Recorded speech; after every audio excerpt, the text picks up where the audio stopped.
Okay, so I'm expecting that everybody went through the video on floral description. कोई भी doubt अगर है तो आप पूछ सकते हो. आज से हम फ्लोरल फॉर्मूले स्टार्ट करेंगे. फ्लोरल फॉर्मूला का बेसिक समझ लेने के बाद हमको काफ़ी सारे ऑलमोस्ट 5 फैमिलीज कवर करने हैं. तो लेट्स स्टार्ट. फ्लोरल फॉर्मूला क्या है? ये एक सिंबॉलिक नोटेशन है, सिंबॉलिक रिप्रेजेंटेशन है of the floral information.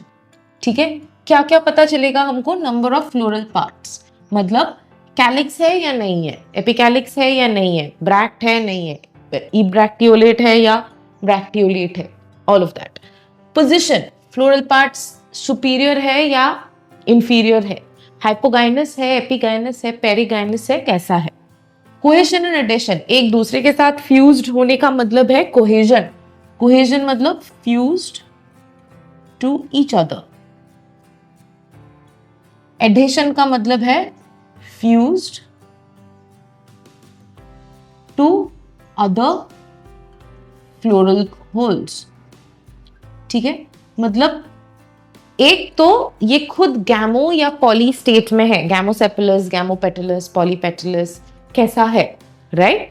And also अडेशन है कि नहीं, मतलब कहीं पे भी अडेशन, जैसे कैलिक्स का एंड्रोशियम के साथ एपिपेटलस एपीसेपलस हो गया, तो वो एडेशंस है या नहीं, करेक्ट. इसके अलावा सिमेट्री, हमने 2 टाइप की सिमेट्री करी थी, actinomorphic and zygomorphic, correct. Sexuality is whether it's a female flower, male flower और a bisexual flower. Ovary position, obviously position of floral parts के साथ ये भी हो जाएगा सुपीरियर ओवरी या इंफीरियर ओवरी. हाउएवर कुछ प्रॉब्लम्स है. प्रॉब्लम्स क्या है कि फ्लोरल फॉर्मूला हमको एस्टिवेशन नहीं बता सकता है. वैल्वेट है, एम्ब्रिकेट है, कैसा है, वो एस्टिवेशन हमको पता नहीं चलता. प्लेसेंटेशन हमको पता नहीं चलता क्योंकि वो विजुअली रिप्रेजेंट करना होता है, वो यहाँ पे रिप्रेजेंट नहीं हो पाता. Colours of the petals of the sepals, ये नहीं हो सकता. इसके अलावा अटैचमेंट टाइप कैसा है, मतलब स्टैमेन पूरा अटैच्ड है, अगर एपीपेटलस है लेट्स से, तो पेटल के साथ पूरा अटैच्ड है, या बेस में अटैच्ड है या टप में अटैच्ड है. ऐसे इंफॉर्मेशंस भी हमको नहीं मिलते हैं. इनमें से एस्टिवेशन, प्लेसेंटेशन, ऐसे इंफॉर्मेशंस फॉर दैट मैटर हमको फ्लोरल डायग्राम्स में मिलता है. Floral diagrams are diagrammatic representation, जहां पे हम एक स्कीम बनाते हैं जिसमें हम एस्टिवेशन शो कर सकते हैं, राइट. सो फ्लोरल डायग्राम्स जब हम हर एक फ्लोरल फैमिली को करेंगे, हम ऑब्वियसली उनके फ्लोरल डायग्राम्स भी करेंगे, तो मैं बेटर एक्सप्लेन कर दूंगी कि फ्लोरल डायग्राम्स में ये चीजें कैसे समझ में आती है. फिर भी कलर्स ऑब्वियसली समझ में नहीं आता है, अटैचमेंट्स समझ में नहीं आता है.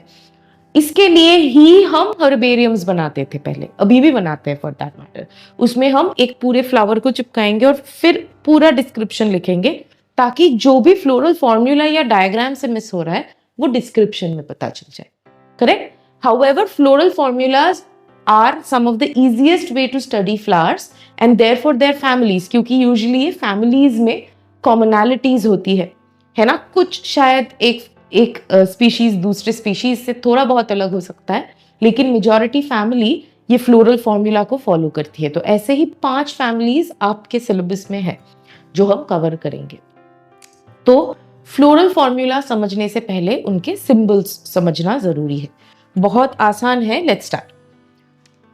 सो फर्स्ट, ब्रैक्टिएट है या ई ब्रैक्ट है या नहीं है.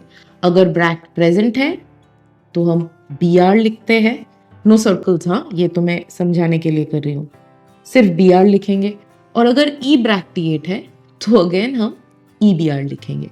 सिमिलरली ब्रैक्टियोल प्रेजेंट या एब्सेंट, इस हिसाब से BRL EBRL. ठीक है. एक्टिनोमॉर्फिक के लिए हम एक प्लस लिखते हैं इनसाइड अ सर्कल. जाइगोमॉर्फिक के लिए काफी सारे हैं. It's basically like a percentage sign, right. So it will have a dash in any orientation and 2 dots on the side. Basically this is the meaning. कभी कभी एक सर्कल के अंदर एक सिंगल डैश रिप्रेजेंट भी जाइगोमॉर्फिक किया जाता है. ठीक है.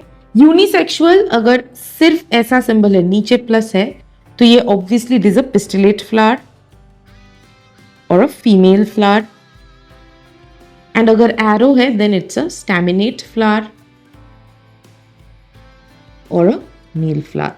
Why? Because I have told you this before, in sexual reproduction, male gametes are motile. So they are represented with an arrow. Whereas female gametes are fixed. So therefore, they are represented with an anchor. Okay? Moving on, अगर bisexual है तो दोनों symbols होंगे. Usually print में ये symbol कुछ ऐसा आता है. That's also the symbol for bisexual, or an arrow is also fine. Okay? Neuter मतलब no sex. उसके लिए N.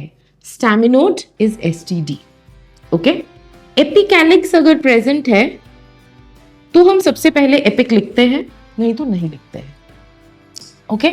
नाउ कैलिक्स के लिए अल्फाबेट K, कोरोला के लिए अल्फाबेट C, एंड्रोशियम के लिए अल्फाबेट A, गैनोशियम के लिए अल्फाबेट G. किसी भी इनमें से किसी भी होल्ड की नंबर्स समझाने के लिए, तो अगर मुझे कहना है कि 5 पेटल्स है तो मैं C5 लिखूंगी. अगर मुझे कहना है कि 5 फ्यूज्ड पेटल्स है तो मैं ब्रैकेट में डालूंगी. तो अगर ब्रैकेट है तो उसका मतलब फ्यूज्ड, अगर ब्रैकेट नहीं है उसका मतलब फ्री. जिस अल्फाबेट के बाजू में लिखा है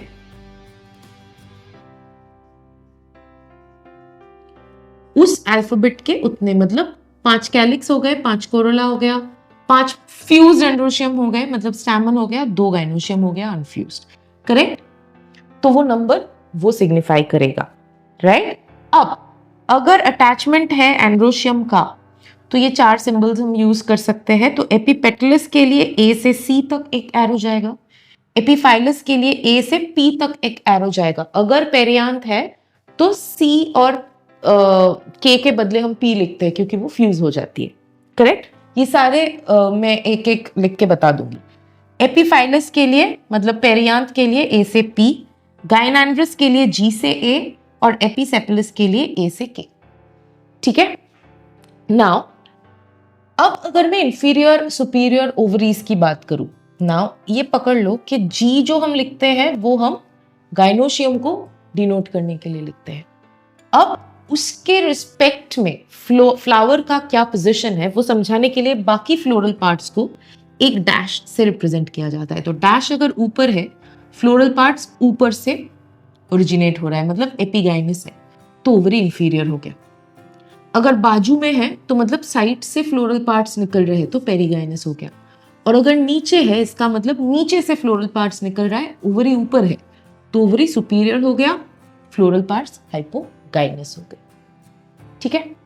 ये तो सिंपल बेसिक रिप्रेजेंटेशंस. नाउ अगर मुझे कहना है किसी भी होल्ड के लिए, किसी भी कैलिक्स हो सकता है, कोरोला हो सकता है, एंड्रोशियम, गाइनोशियम, उसमें 2 लेयर्स में है ना, 2 होल्स में लेट्स से पेटल्स है, 2 लेयर का पेटल है, तो वो हम ऐसे लिखते हैं, बीच में एक प्लस देके डिनोट करते हैं. So this then becomes your first whorl, this then becomes your second whorl. ठीक है. यहां पे कोई ब्रैकेट नहीं था, इसका मतलब पहले 5 पेटल्स है फ्री, फिर उसके अंदर 5 फ्री पेटल्स है. राइट. अगर मैं इसके सेकंड वाले में एक ब्रैकेट डाल दूं, इसका मतलब बाहर के 5 फ्री है, अंदर के 5 फ्यूज्ड है. ओके. ये ऐसे हम एडेल्फी दिखाते हैं. यूजुअली अगर डायडेल्फस है तो हम 1 प्लस और 9 फ्यूज्ड है, ऐसे समझाएंगे. ठीक है. कुछ है जो पहले से प्री डिसाइडेड है, जैसे क्रूसीफॉर्म पेटल अगर है तो एक्स फोल्ड लिखा जाता है. ठीक है. अगर पैपिलोनेशियस है ना, मतलब जो मैंने कहा था एक स्टैंडर्ड पेटल, 2 विंग्ड और नीचे एक फ्यूज्ड कील, तो उसका ऑब्वियसली एक स्टैंडर्ड पेटल, 2 विंग्स, नीचे एक फ्यूज्ड कील. सो एक स्टैंडर्ड पेटल का 1, 2 विंग्स के 2 और नीचे जो फ्यूज्ड पेटल है उसका 2 विद इन अ ब्रैकेट, क्योंकि ये 2 पेटल्स फ्यूज्ड है ना. तो इसके लिए पैपिलोनेशियस का हमेशा ये नंबर दिख जाए, ये ओरिएंटेशन, तो ऑब्वियसली पैपिलोनेशियस अरेंजमेंट ऑफ है कोरोला. ठीक है. अब ये 2 नंबर्स अगर है, इसका मतलब होता है बाइलिप्ट, मतलब ऐसा स्ट्रक्चर, ऊपर कुछ पेटल्स, नीचे कुछ पेटल्स, 2 लिप जैसा स्ट्रक्चर. ठीक है. तो बाइलिप्ट में पहला जो है वो ऊपर का दिखाता है, नीचे का 4 दिखाता है. सो 1 petal on the top, 4 petals on the bottom. Okay. 1 4, क्योंकि ब्रैकेट में है तो सब कुछ फ्यूज्ड है, सो यहाँ पे 2 fused on the top, 3 fused at the bottom, है ना। तो ये हमेशा बाइलिप्ट। अब एक चीज हमको समझना जरूरी है कि ये कैलिक्स के लिए भी, क्योंकि एस्टिवेशन हमने बोथ कैलिक्स और कोरोला के लिए स्टडी किया था, तो ये कैलिक्स और कोरोला दोनों के लिए एप्लीकेबल हो सकते हैं, करेक्ट। तो इन सारे सिंबल्स को जब हम लिखेंगे तो कुछ रूल्स आ जाएंगे। ये रूल्स कौन से हैं कि जब हम ये सिंबल्स लिखेंगे हम कॉमा नहीं डालेंगे, ठीक है। यूजुअली कॉमा के बिना ही लिखते हैं, comma is not necessary, okay. एक ही सिंगल लाइन में लिखेंगे, ऐसा नहीं है कि यहां तक लिख दिया फिर बाकी का यहां लिखा, नहीं, इसमें मार्क्स जाएगा, ठीक है। जो पार्ट्स नहीं है उसके लिए हम 0 नहीं लिखेंगे। ऐसा नहीं है कि अगर कैलिक्स नहीं है तो हम कैलिक्स के लिखेंगे फिर भी और नीचे 0 लिखेंगे, नहीं, हम के हटा देंगे तो उस फ्लावर में से, इस ओरिएंटेशन में हम के नहीं लिखेंगे। तो जो बेसिक फिर सीक्वेंस बनता है वो है, आगे अगर एपिकैलिक्स है तो एपिक, फिर ब्रैक्टियोल, ब्रैक्टियोल, राइट, फिर सिमेट्री, फिर सेक्सुअलिटी, फिर अकॉर्डिंग टू द होल्स, पहले कैलिक्स, फिर कोरोला, फिर एंड्रोशियम, फिर गाइनोशियम। अब अगर लेट्स से पेरियांथ है तो हम इन दोनों को हटा देंगे और यहाँ पे पी डाल देंगे, है ना, तब PAG हो जाएगा, क्योंकि पेरियांथ है उनके पास अलग अलग कैलिक्स कोरोला है नहीं, ठीक है। सो ये बेसिक हमारा जो सीक्वेंस है, ये सीक्वेंस हमेशा फॉलो होगा। इस सीक्वेंस में हम इधर उधर नहीं कर सकते हैं, बीच में कॉमा डालना नेसेसरी नहीं है, सिंगल लाइन में लिखना जरूरी है। और अगर कोई पार्ट अवेलेबल नहीं है, मतलब लेट्स से पेटल्स नहीं है, वेरी यूनिक बट नहीं है, तो हम C नहीं लिखेंगे। फॉर एग्जाम्पल हम P क्यों लिख रहे हैं, क्योंकि कैलिक्स और कोरोला अलग से प्रेजेंट नहीं है। ऐसा नहीं है कि हम P के CAG लिखेंगे, नहीं, K और C को हटा ही देंगे, ठीक है। Now let's see 2 floral formulae and try to describe them, okay? So let's take the first one, ये वाला। इसमें the flower is bracteate, ठीक है। इसमें it is zygomorphic, bisexual, okay। अब the K or the calyx is bilipped, 4 fused sepals, 1 unfused, है ना, anterior posterior। Similarly corolla is bilipped, है ना, 5 fused ऊपर, 1 free नीचे। Androecium has, so androecium is free, right? So it is what? It is polyandrous, but in 2 holes, 2 holes है, मतलब ऐसे, of 2 each hole में 2 है, ठीक है। Ovary in this case is what? Ovary is superior and the flower is therefore hypogynous. तो इतना description हमको इस फ्लोरल फॉर्मूला से समझ में आ रहा है। BR मतलब bracteate, symbol zygomorphic, bisexual, calyx ऐसा है इसीलिए बाइलिप्ड, ब्रैकेट है इसीलिए फ्यूज्ड, ऊपर 4 नीचे 1, कोरोला सिमिलरली बाइलिप्ड, पर 5 नीचे 1, एंड्रोशियम बीच में प्लस है लेकिन कोई ब्रैकेट नहीं है इसीलिए हमने पॉलीएंड्रस कह दिया, 2 होल्स है, 1 होल में 2 है। गाइनोशियम, ओ अच्छा, ऑल्सो इट इज सिनकार्पस, है ना, मतलब इट इज फ्यूज्ड, ब्रैकेट है ना, तो फ्यूज्ड है और ऊपर डैश है, मतलब क्या है, मैंने कौन सा लिखा है, अच्छा यहाँ पे ऊपर डैश है, ऊपर डैश है मतलब ओवरी इंफीरियर है, ठीक है, और इंफीरियर है मतलब ये फ्लावर जो है वो एपिगाइनस में, ठीक है। तो ये सारा डिस्क्रिप्शन हमको ये फ्लोरल फॉर्मूला से मिला. The next one that is there, ये वाला you should be able to solve it. Try and solve it. You can drop down your answers in the comments for me to know. I will solve it in the next lecture, and till then, keep revising this. We'll be starting with families. Thank you.